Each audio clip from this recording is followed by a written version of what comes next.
Igbo Kwan. Hey, Igbo Kwan.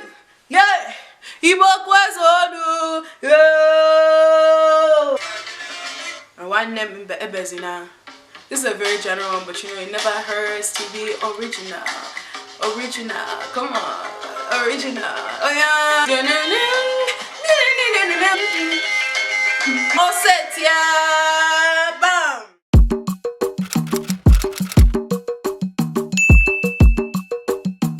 Day one. Afambu Uzamaka Okeke. Album onye Nnewi, Anambra State. What was I trying to say? Imarona. One Genevieve. Listen, bro, y'all can come for me, but at least I'm trying. Puta movie brought film. Obiagu LIONHEART.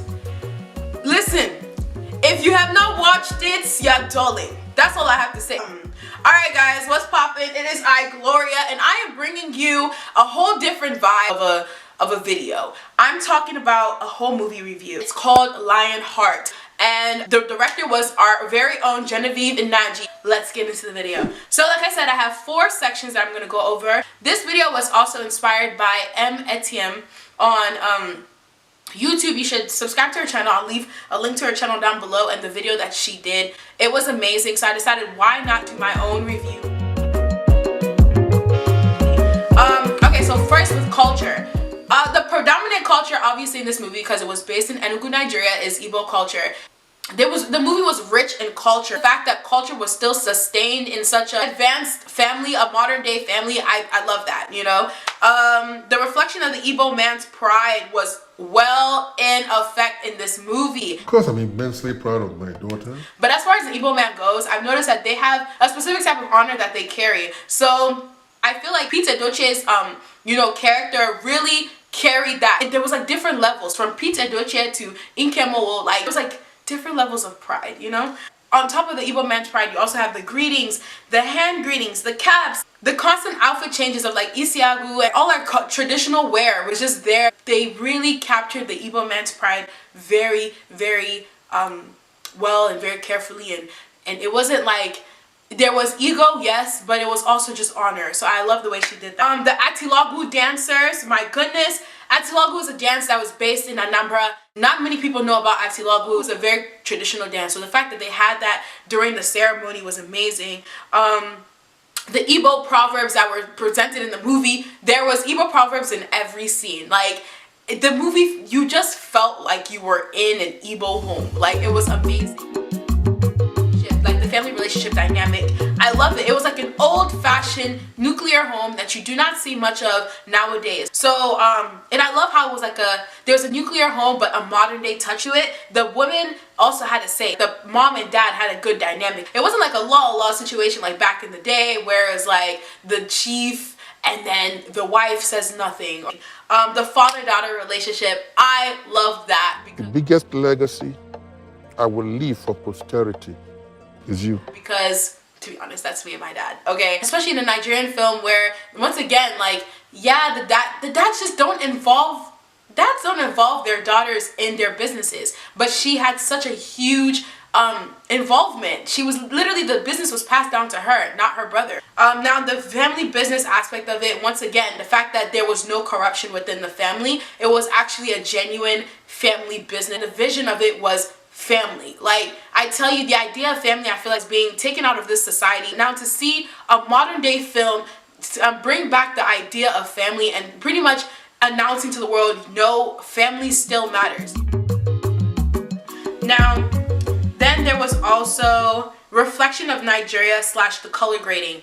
I loved the aesthetics of the movie. If you go to Nigeria and you take pictures, yeah, you can attest to this. That brown, that green, that like rich emerald green or like olive green, that brown, that rich orange, that's what you saw in the film. It was like Nigeria from a creative's eye. That and the representation of Enugu, like I thought that was amazing. I went to Enugu 2 years ago. I went to Enugu 2 years ago, but it's okay. For my grandmother's burial, and Enugu is such a beautiful place. It's not your modern day Lagos. It's not. It's a different vibe, man. Enugu is just a beautiful place. And then the Hausa and Igbo collab. Like, you never see it. It's either Yoruba and Igbo, or that's it. Like, I feel like that's all people know about Nigeria. All they know is, you know, Yoruba and Igbo. And even then, even if they know Igbo, they don't know Igbo to the actual like real culture. And I mean, I'm not Yoruba, so I can't really say anything, but I believe the same goes for Yoruba culture as well. And then just the fact that they brought Hausa, and not in a bad light, you know, considering all the stuff that's going on, like Boko Haram and all this stuff. People in the north, like, they look at them as if they're really bad people, but it just shows that like there's good in this world. Like, don't put stigmas on different people's tribes because of lack of knowledge or because of what they put on the news. Like, this film really captured, sorry, I'm getting too passionate, to me. Then there was the plot.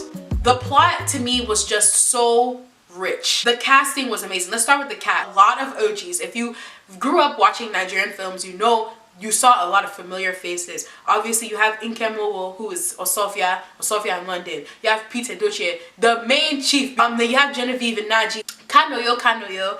I think I'm saying his name right. But people like him were in the film. Like, this film was full of some real OGs, and there were many more. And then casting Phyno as the quote-unquote rebellious brother that, you know, is pursuing music. And then also there was the family bond stayed intact, which is there was no bad blood. Most African movies, that's what happens. The brother is trying to steal the business, or someone dies. Like it was great. And then there was also Nkemowo's role was definitely different than what he's been casted in the past.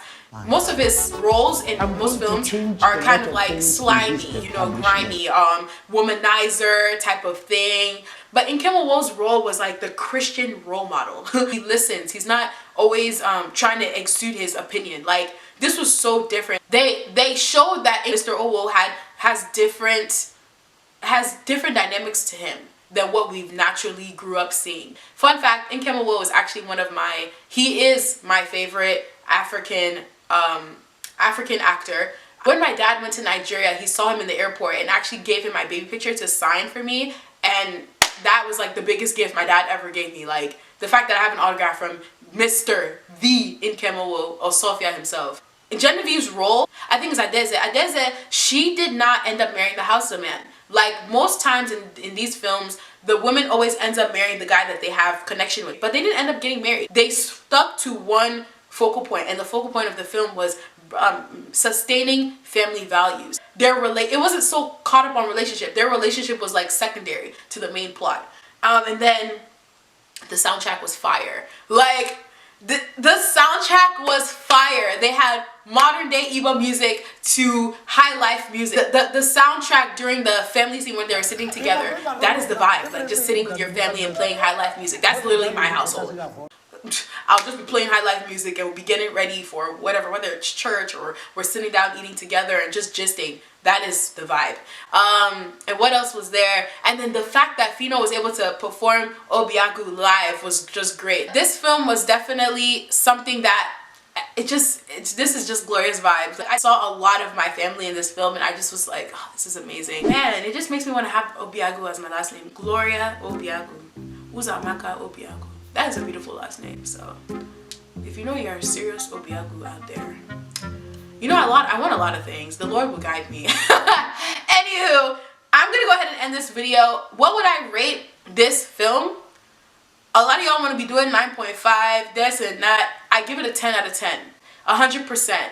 It was amazing. I don't expect, literally, it was amazing. It was a banger. It was a hit. If you have not watched it, go on Netflix. Like, go check it out. And I've watched it like twice already. I pray Genevieve brings out more films this year, because she's such an amazing director. I really love her work. But yeah, thank you guys so much for watching this video.